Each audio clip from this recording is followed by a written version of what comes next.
Guys, nandito na tayo sa bahay, no? Meron nga pala kanina na kami na overheard ng mga kasama namin ng mga kumakain doon sa kapihan, no, Bino? Kwento mo. Balik, kwento mo na. Hindi ko word per word, pero yung context, yung isa nilang kaibigan, gusto kasi sa Maynila. Oo, yung isang bata. Square bata. Tapos parang sinabihan.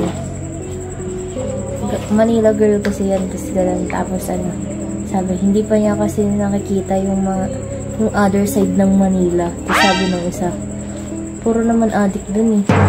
Hindi nila alam yung addict yun, yung mga nagtuturo ng Shopee. Sa rider. Natatakot nga daw sila, guys, no? Kasi nga sa tondo daw maraming away, mga